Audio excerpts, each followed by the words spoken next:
Olá, pessoal, boa noite.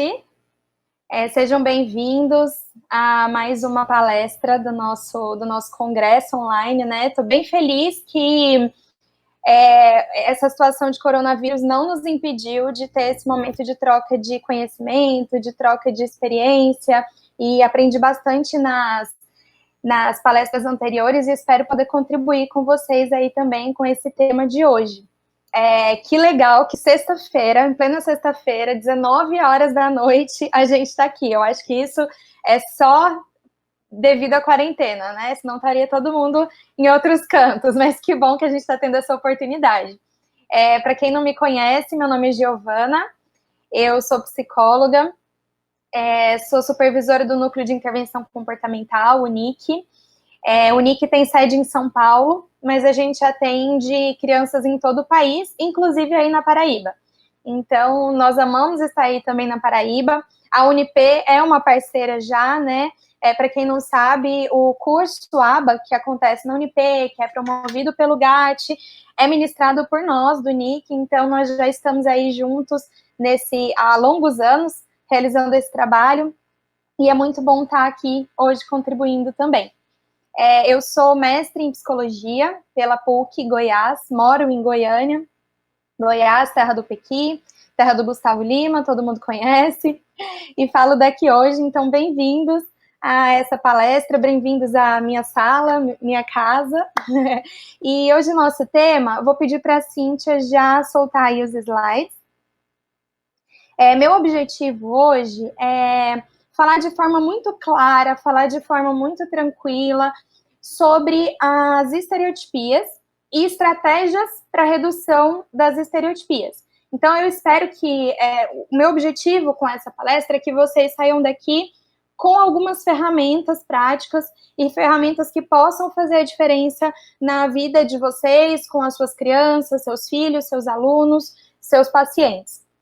Então, nosso tema é estratégias para redução de estereotipias.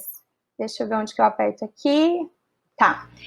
Então, vamos começar definindo o que são as estereotipias. Então, estereotipia é um nome muito conhecido por quem trabalha com autismo, mas que a gente sabe que não é algo exclusivo do autismo. É sim algo importante para o diagnóstico. Então, está muito presente nesse meio, né, do autismo, nos casos de autismo, mas a estereotipia ela não é algo exclusivo do autista.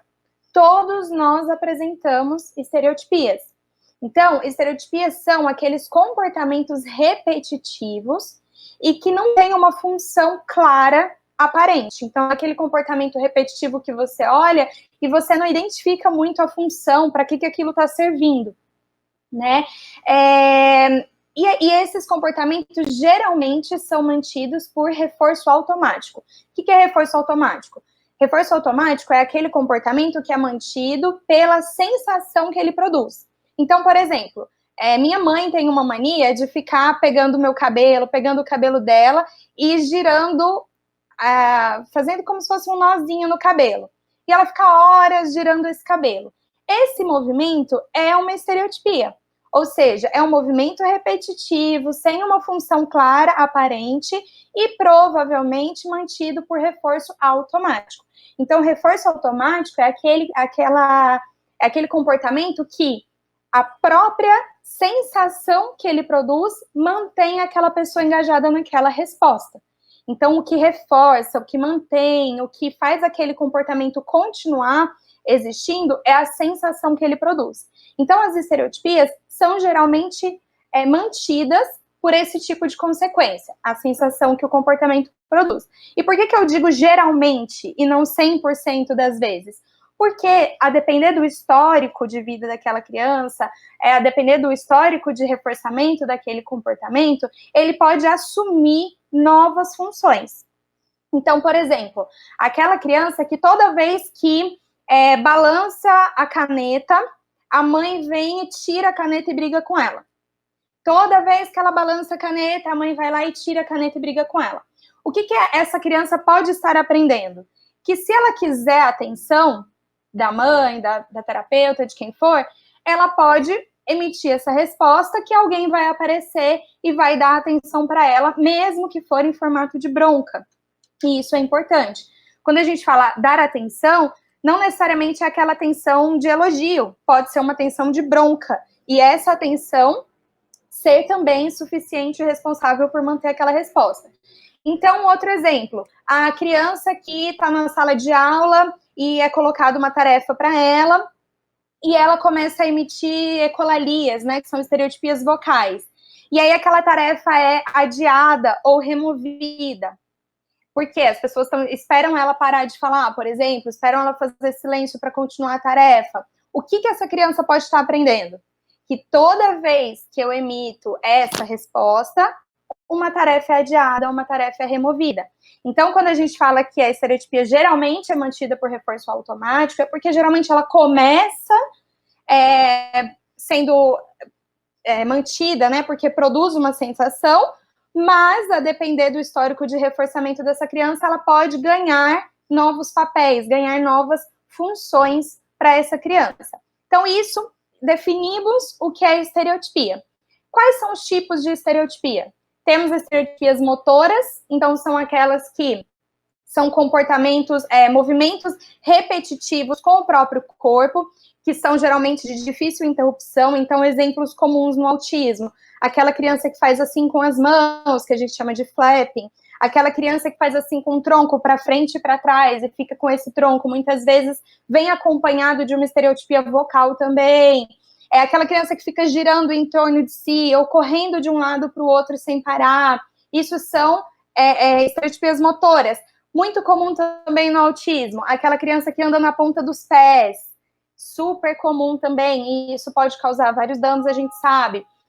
Temos também as estereotipias vocais, então aquelas que são emitidas, né, então são sons, palavras, frase do jogo, frase da propaganda, que aquela criança fica repetindo várias vezes e também são de difícil interrupção. Parece que quando a criança começa, ela até desliga do resto do mundo, para de escutar as outras coisas e é difícil você interromper essa resposta, né? Então, são as chamadas ecolalias e palilalias. Temos também as estereotipias com objetos.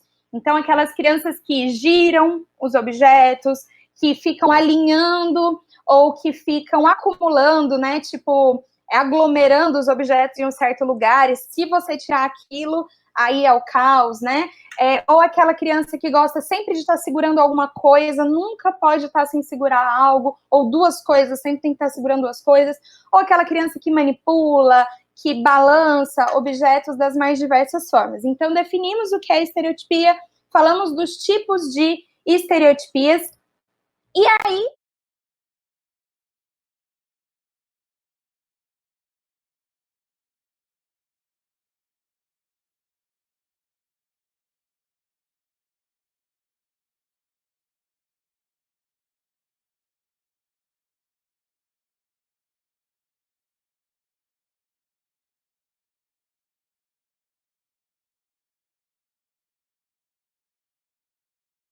repetitivo dessa criança.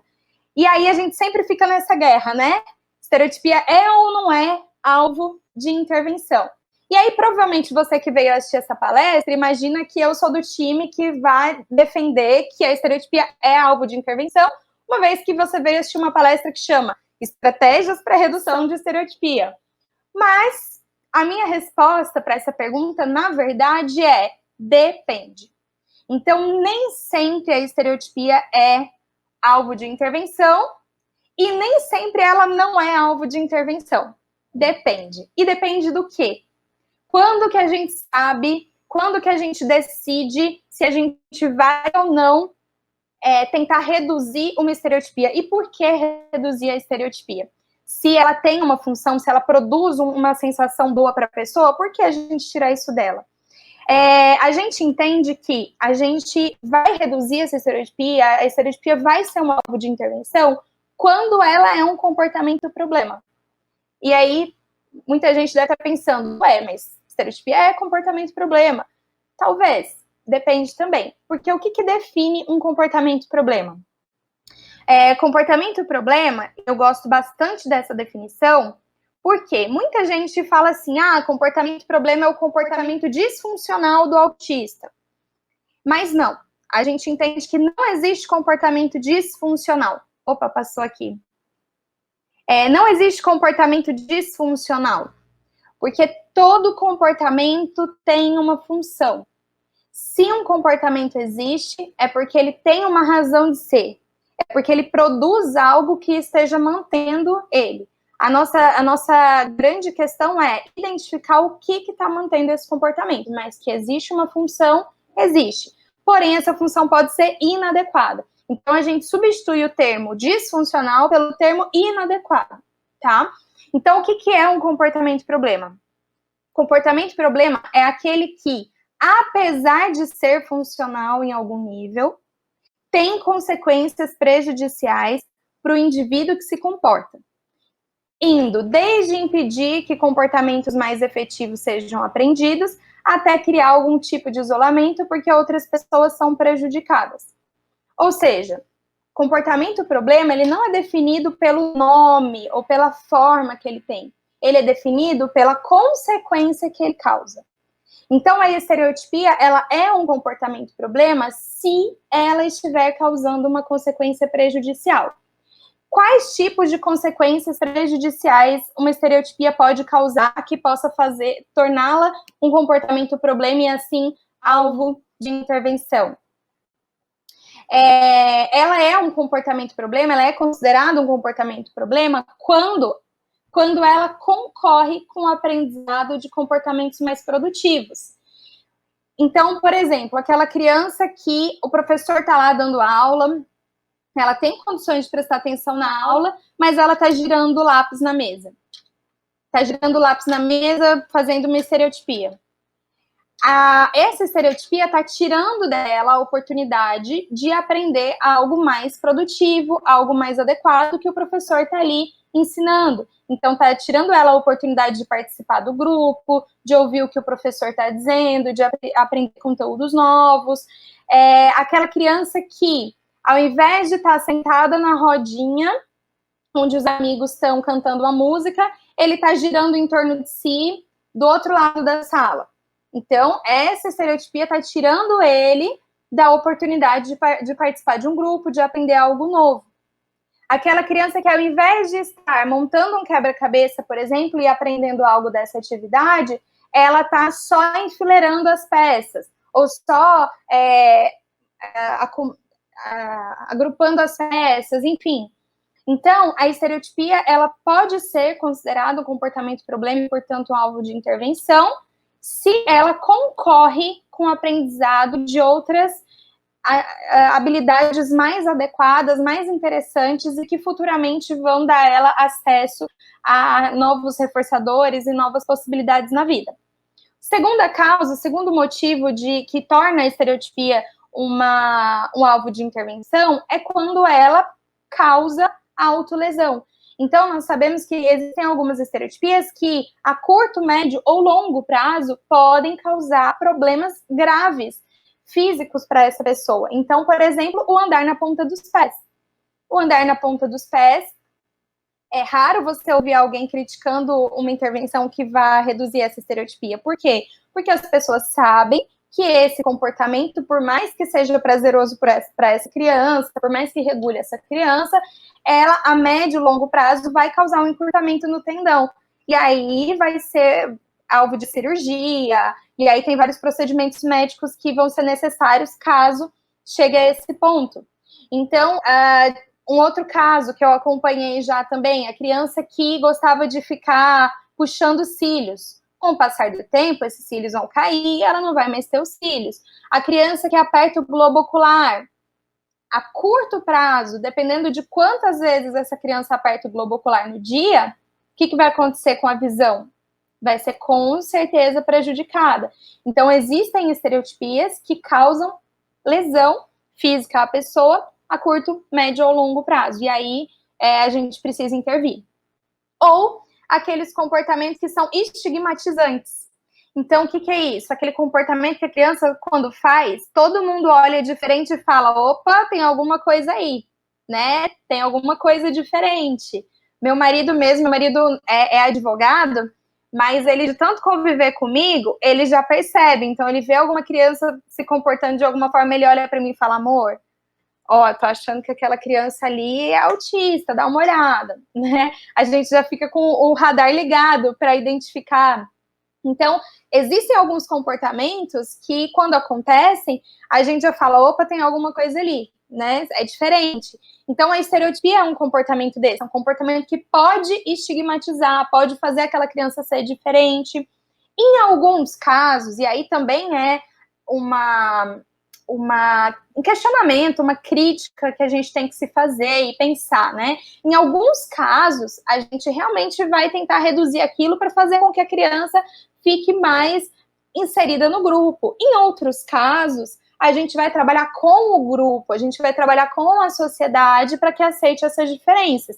Então, a importância do mês de abril, a importância do dia 2 de abril, que é da gente falar para o mundo que existem pessoas diferentes, existem pessoas que apresentam sim estereotipia, existem pessoas que gostam de girar um objeto e dar uma corridinha para um lado para o outro, enfim. E uma das nossas funções enquanto profissionais da área é também ajudar a sociedade a incluir essa pessoa, e não só preparar essa pessoa para ser incluída. Então, sim, a estereotipia pode ser estigmatizante, e isso é um dos grandes motivos que os pais nos pedem para tirar as estereotipias da criança, porque isso às vezes incomoda, isso às vezes faz as pessoas olharem, né?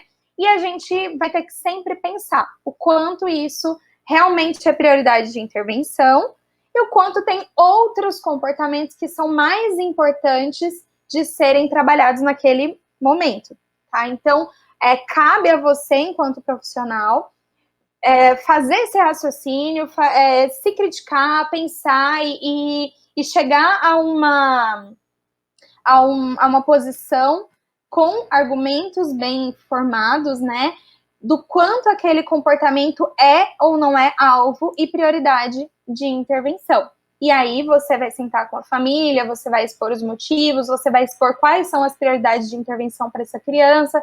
A gente sempre vai priorizar aquele comportamento que mais prejudica. O que mais está prejudicando é aquilo que vai ser a minha prioridade de intervenção. Se está prejudicando menos, a gente pode trabalhar outras coisas antes, tá?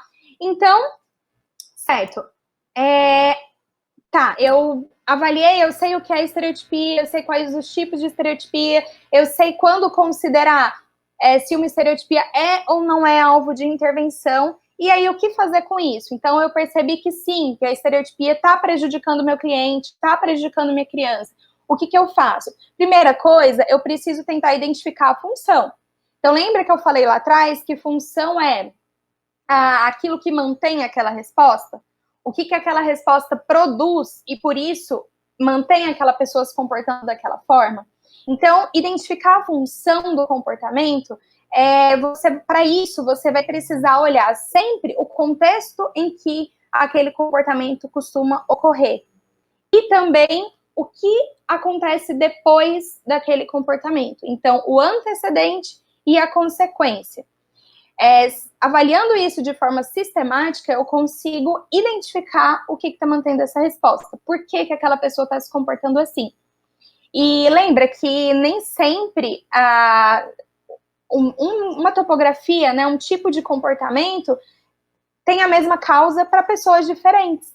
Então, um comportamento pode ter causas diferentes e causas diferentes podem apresentar-se com o mesmo comportamento, enfim. E lembra que eu falei também no começo que um comportamento pode ter mais de uma causa. Então, por isso que é importante você avaliar a função desse comportamento. E aí, vai uma dica, né? Os profissionais têm ferramentas bem estruturadas para identificar a função de comportamento e problema. Então, essas ferramentas, para quem é profissional aí, chama análise funcional, avaliação funcional. Obviamente, em uma palestra de 1 hora, a gente não consegue entrar a fundo nisso, mas fica a dica para vocês para estarem pesquisando sobre avaliação funcional e análise funcional, que são ferramentas para você identificar a função dos comportamentos. Agora, para os pais que estão ouvindo, quais dicas eu dou para vocês tentarem identificar por que a sua criança está se comportando daquela forma. Então, como eu falei, você tem que olhar o que veio antes e olhar o que veio depois. Então, se aquele comportamento estiver sendo mantido por reforço positivo, o que significa isso? Significa que aquela criança faz aquilo para ter acesso a alguma coisa. E isso pode ser atenção, mesmo que seja em forma de briga, de bronca. Isso pode ser um item, pode ser uma atividade, pode ser um passeio, diversas coisas. Então, quando a criança faz aquilo para ter acesso a algo. Então, vamos supor, a criança estava indo para a porta, e aí você fecha a porta e bloqueia a passagem dela, não deixa ela sair, e ela se joga no chão. Qual que é a função desse se jogar no chão? Provavelmente é por reforço positivo, é porque ela quer sair, ela quer ter acesso a algo, ela quer ter acesso a um passeio. Uma outra função é um reforço negativo, ou seja, quando a criança se comporta para se livrar de algo que para ela é aversivo. Exemplo, você coloca uma tarefa e aí a sua criança começa a gritar. Você manda seu filho pegar os brinquedos no chão, ele se joga. Você fala para o seu aluno ir lavar as mãos, aí ele começa a se bater. Então, qual que é a função dessa resposta? É se livrar de algo que ele não quer, de algo que ele não quer fazer, de algo que ele não gosta, de algo que o incomoda de alguma forma. E, por fim, reforço automático, que é o que é o nosso maior foco aqui hoje, já que a gente está falando de estereotipias. Então, são aquelas respostas que são mantidas pela sensação que elas produzem. Tá? Então, a sensação que aquela resposta produz mantém aquela pessoa se comportando dessa forma. Como que eu vou avaliar isso? Você vai observar. Se essa criança faz essa resposta, mesmo estando sozinha, sem ninguém vendo, então vamos supor que é o girar um objeto. Então ela gira esse objeto independente se ela está sozinha, se tem alguém vendo, se está com uma demanda, se está sem demanda, ela gira esse objeto.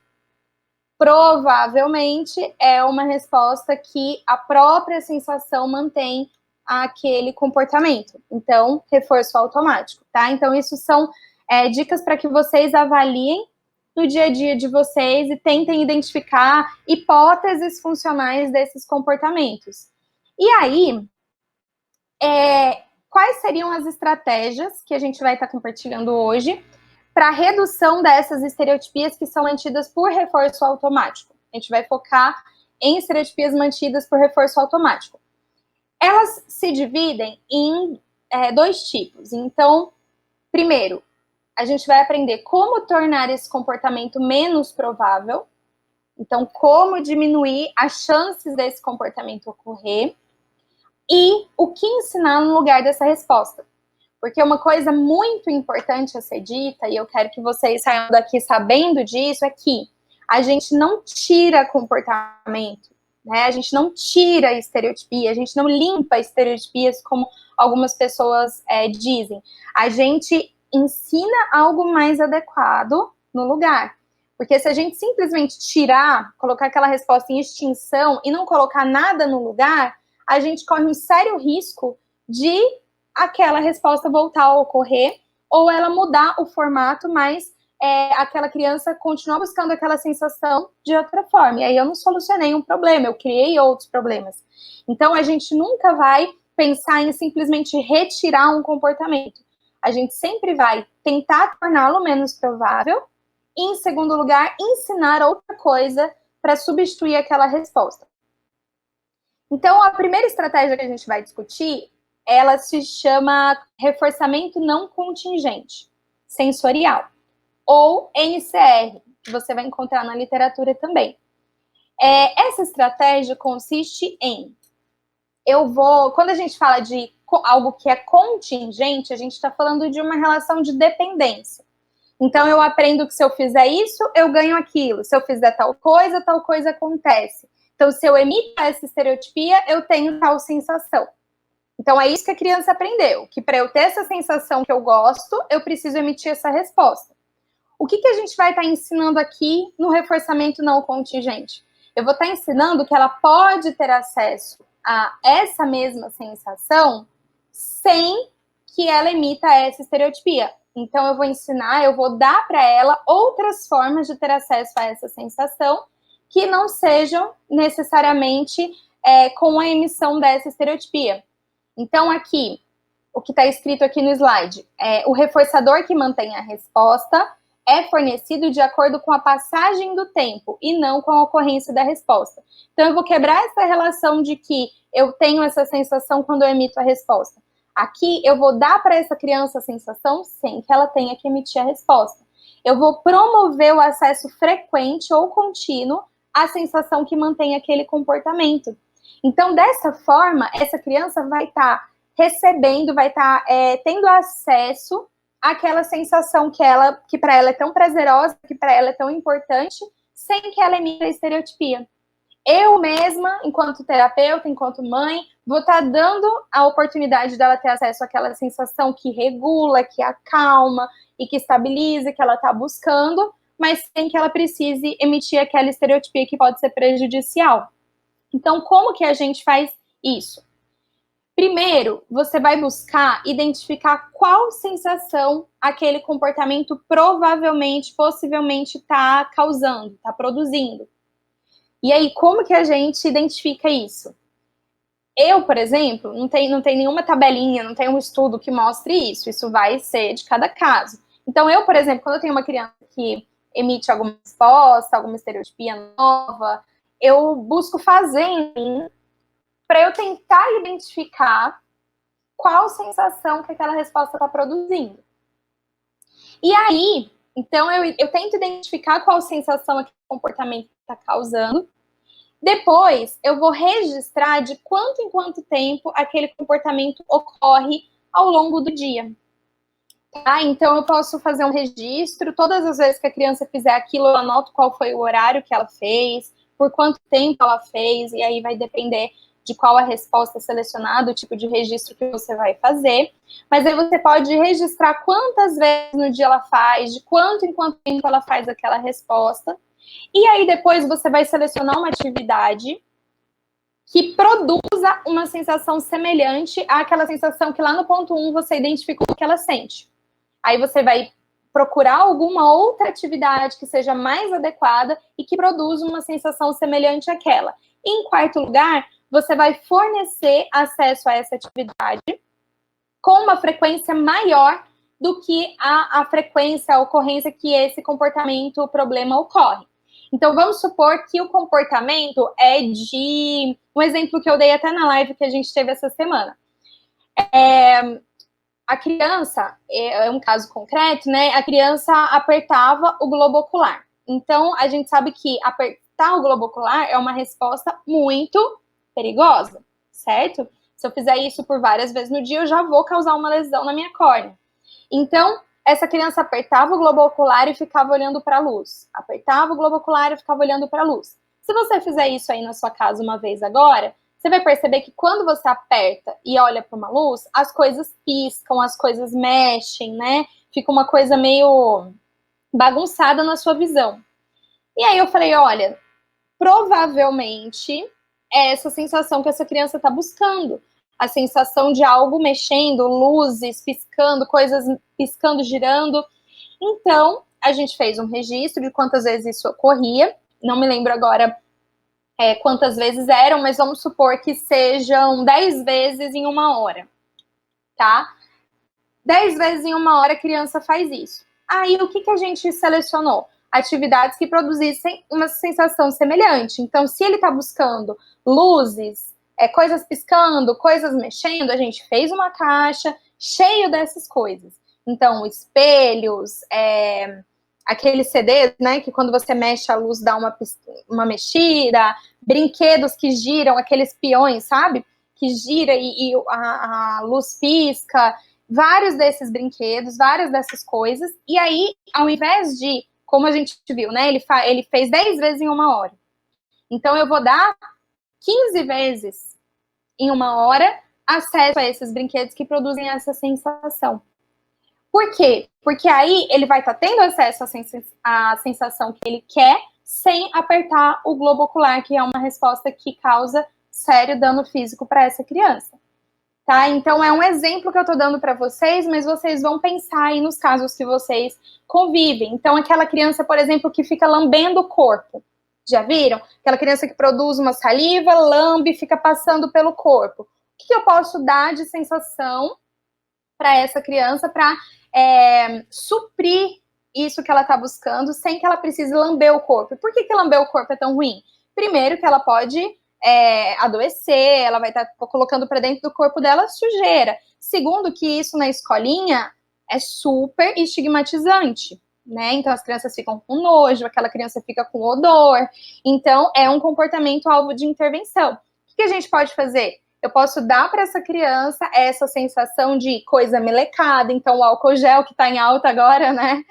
Álcool gel, um creme, alguma coisa molhada para que ele mexa, para que ele utilize ao longo do dia. Então, ele vai ter acesso a essa sensação molhadinha, a isso que ele provavelmente está buscando, sem que ele precise emitir a estereotipia para isso, ok? Então, dessa forma, eu vou estar diminuindo a probabilidade dessa resposta ocorrer, porque essa criança vai estar tendo acesso a essa sensação, ela não vai precisar emitir estereotipia para ter acesso a essa sensação que ela está buscando.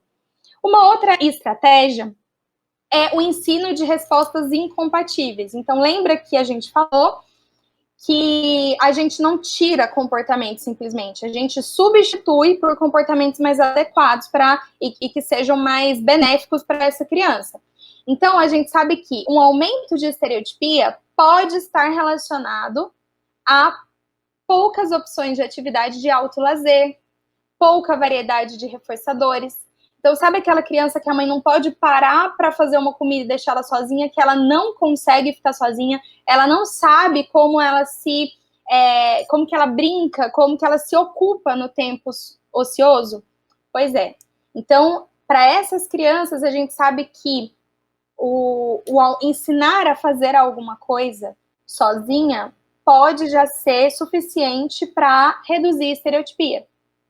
Então, um aumento de estereotipia pode estar relacionado à criança que não sabe, não tem repertório de autolazer, não tem muitos reforçadores. Então, ensinar atividades que sejam incompatíveis pode ajudar na redução de estereotipias e aumentar, assim, o repertório adequado dessa criança.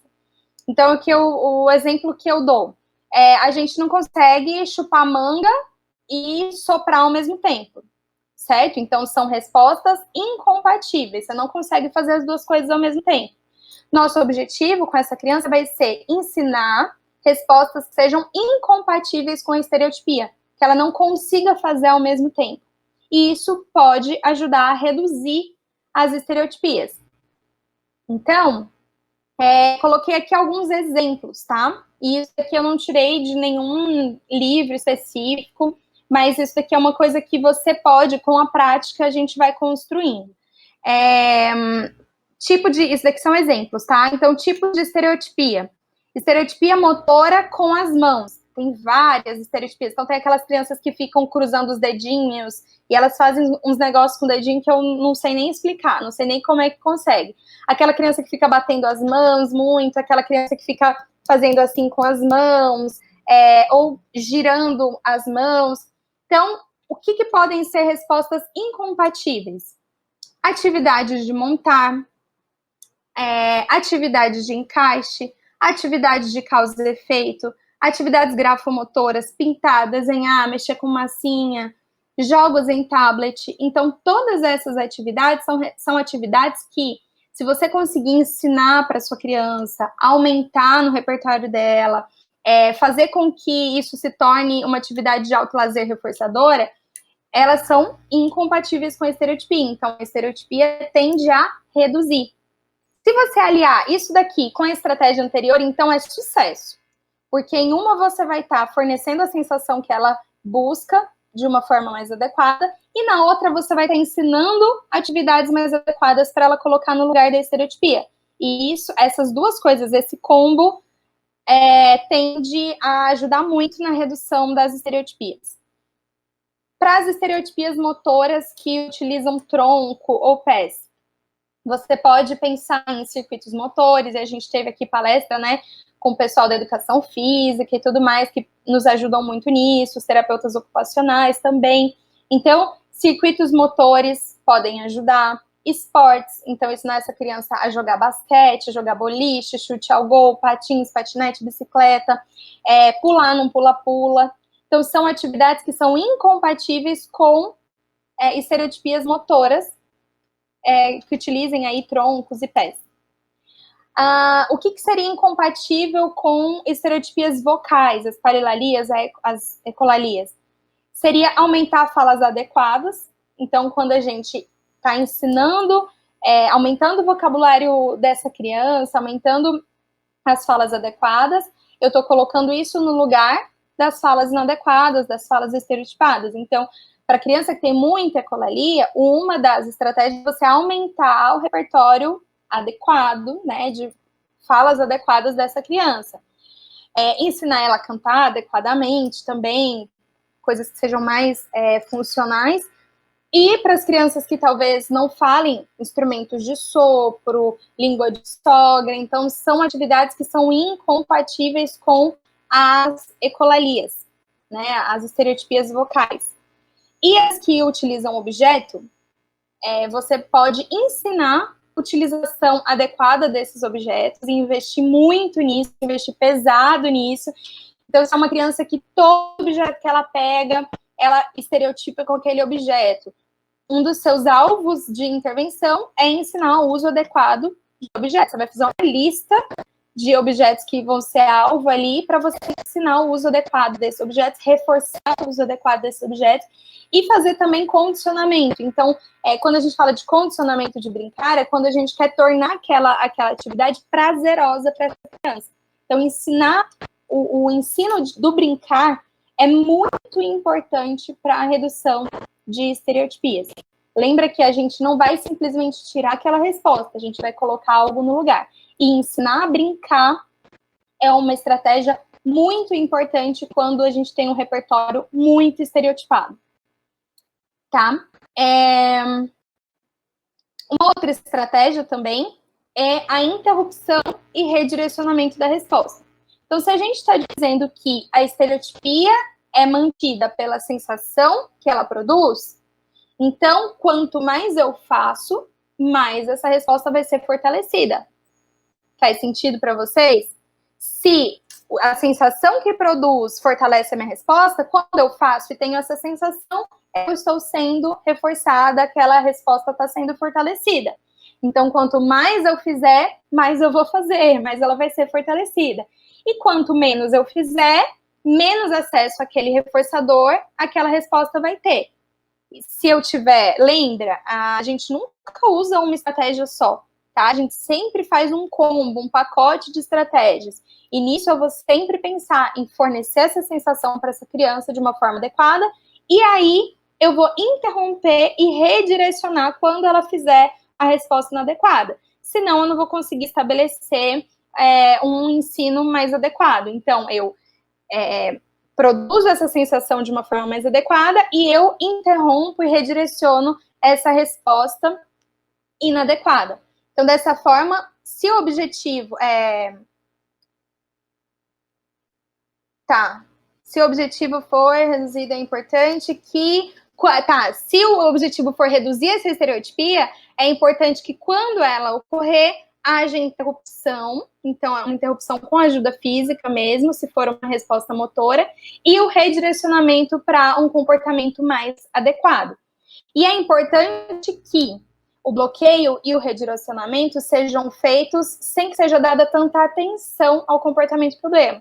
Então, se quando a criança fizer aquela resposta, ela for chamada atenção, alguém der uma bronca, alguém um tapa, enfim, você vai estar dando atenção para aquela resposta. E lembra o que eu falei lá no começo? Aquela resposta que antes tinha um valor só automático pode ganhar novas funções para aquela pessoa. Então, é importante que quando for ser feito esse bloqueio e esse redirecionamento da resposta, isso seja feito com o mínimo de atenção possível. E, por outro lado, quando essa criança estiver se comportando de forma adequada, brincando de forma adequada, ela receba muita atenção, porque isso é uma coisa que às vezes a gente esquece, né? Quando tá bonitinha, a gente não dá atenção e a gente acaba dando só quando ela se comporta de forma prejudicial. E por fim, é importante que a gente tente evitar momentos de muito ócio. Então, as estereotipias, elas tendem a aumentar quando essa criança está sem atividade. As crianças que têm muita estereotipia, se elas passam um tempo muito ocioso, isso tende a dar mais lugar, dar mais chance para que essa estereotipia apareça. Então, o importante é que você não deixe essa criança longos períodos sem atividade. Quando eu falo atividade, eu não estou falando necessariamente demandas. Às vezes é um brincar, é uma atividade simples. O interessante é que você sempre intercale atividades de alto e atividades de baixo custo, ou seja, atividades fáceis e atividades difíceis para essa criança, para que você mantenha ela engajada. Então, você vai ensinar essa criança a brincar sozinha, você vai ensinar respostas que sejam adequadas e que a gente possa evitar muitos momentos de ócio, muitos momentos apenas na tela, enfim, que dão mais oportunidade para a estereotipia ocorrer e dessa forma acabar sendo fortalecida. E por fim, o que eu quero deixar para vocês, claro que a gente tem um tempo reduzido, então a gente não consegue aprofundar muito, mas eu espero que a mensagem principal, assim, o direcionamento, ferramentas principais, vocês tenham conseguido captar. O que é super importante que vocês saibam? Que uma intervenção ideal, tanto para estereotipia, comportamento problema, ou qualquer que seja o comportamento, é aquela intervenção que é baseada na função.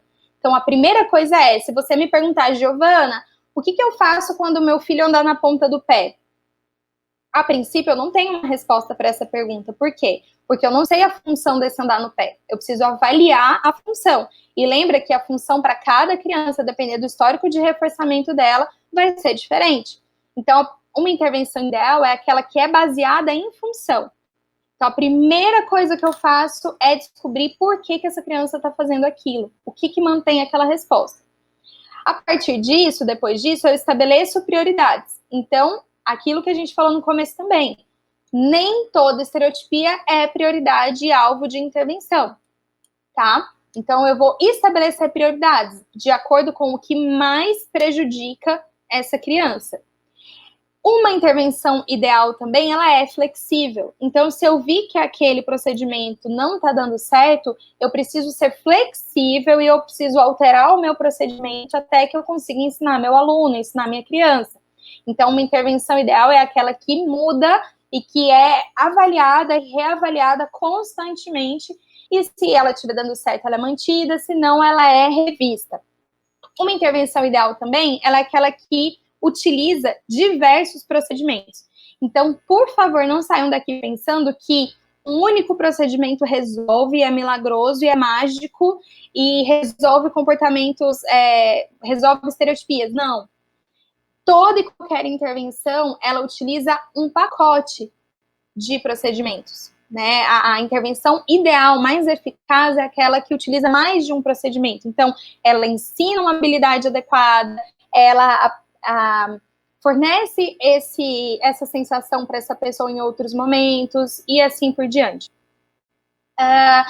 Também uma intervenção ideal é aquela que ensina habilidades, então não é aquela só que eu limpo as estereotipias, é aquela que eu coloco algo mais adequado no lugar, então eu ensino um repertório que vai ser mais adequado para a vida dessa criança, e por fim, é aquela que produz resultados duradouros. Então, se eu seguir todas essas recomendações dadas acima, a minha intervenção vai produzir resultados duradouros e vai conseguir sucesso em reduzir esse comportamento que está atrapalhando essa criança. Agora, a gente vai abrir para perguntas. Eu já deixo aqui o meu e-mail, o nosso contato da clínica. Se vocês tiverem dúvidas, algum esclarecimento, a gente também pode estar se comunicando dessa forma. Deixa eu só abrir aqui para a gente ver se temos perguntas.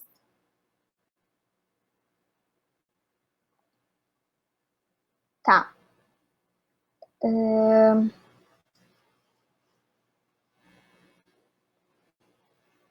Como trabalhamos, a Patrícia é isso, né? Que está aqui. Como trabalhamos para que o aluno acabe com esse reforço negativo, certo? Tá. Na verdade, quando a gente fala de reforço negativo, a gente está falando daquelas respostas que o aluno faz para se livrar de algo que seja aversivo, algo que seja desagradável para ele.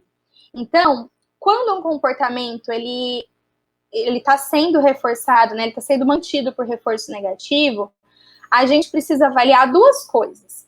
Então, eu vou avaliar se aquela tarefa está muito difícil para essa criança. Então, se ele tem pré-requisito para realizar aquela tarefa, pode ser que seja uma tarefa muito difícil. Então, por exemplo, se vocês começarem a exigir que eu fale em chinês, por exemplo, que é uma coisa que eu não sei, se você ficar exigindo que eu fale uma palavra em chinês e é uma tarefa que é muito difícil para mim, que eu não sei executar, provavelmente eu vou começar a emitir respostas para me livrar dessa tarefa. Por quê? Porque eu não tenho pré-requisito para executar. Então, você precisa avaliar se a sua criança tem pré-requisito para fazer aquela tarefa. E que seja, tipo, quando a gente fala tarefa, eu não estou falando necessariamente de uma tarefa acadêmica. Não, pode ser um entrar na sala de terapia, pode ser um lavar, um tomar banho sozinho. Ela tem pré-requisito para isso? Se você avaliou e viu que ela tem condições de executar aquela demanda, então pode ser que o reforçador esteja fraco.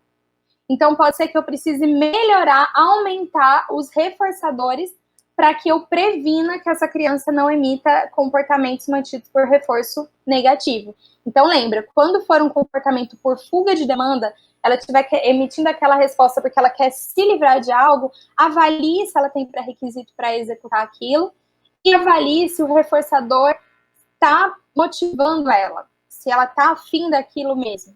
Então, aí você balanceando essas duas coisas, você tende a conseguir ir reduzindo comportamentos mantidos por fuga de demanda. Temos mais perguntas? Tá.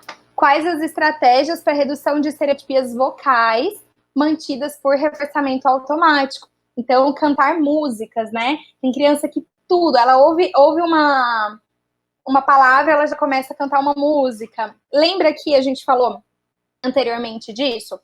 Tá sendo mantido por reforçamento automático. Eu vou ter que entender qual sensação aquela música, né, aquele cantar está produzindo nessa criança, se é a estimulação auditiva que ela está buscando. Então, tem muitas crianças que emitem ecolalias, emitem estereotipias vocais, porque aquilo produz uma estimulação auditiva. E aí, se a gente coloca ela para ouvir algum som, ela para de cantar, ela para de falar. Já viram? Às vezes não é nem o cantar, às vezes aquele som, né, que a criança fica produzindo, um i, né, o tempo todo. E aí você coloca uma estimulação que seja um barulho, um som e tal, em volume médio, moderado, essa criança começa a ouvir aquilo e para de produzir o som, muito provavelmente porque aquela resposta estava produzindo uma estimulação auditiva que ela estava buscando. Então, isso é um ponto, né, você tentar identificar o que está mantendo aquela resposta, que tipo de sensação ela está buscando, e tentar ensinar respostas que sejam incompatíveis. Então, o que seriam respostas incompatíveis? Falas adequadas, boquinha fechada.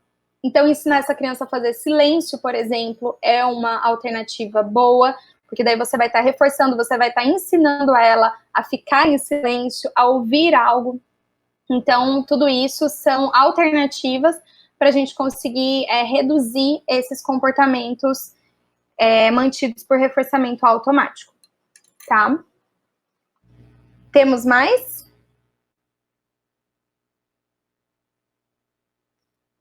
Mais perguntas?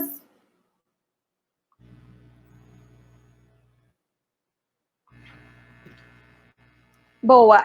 A Patrícia está perguntando, né? O que fazer quando uma criança começa uma ecolalia mediante uma atividade que tem um custo maior?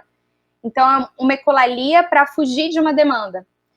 Lembra que a gente falou? Quando é um comportamento para fugir de demanda, primeiro eu vou ter que avaliar se aquela demanda está adequada e avaliar se aquele reforçador está adequado, né? Se está compatível com aquela atividade.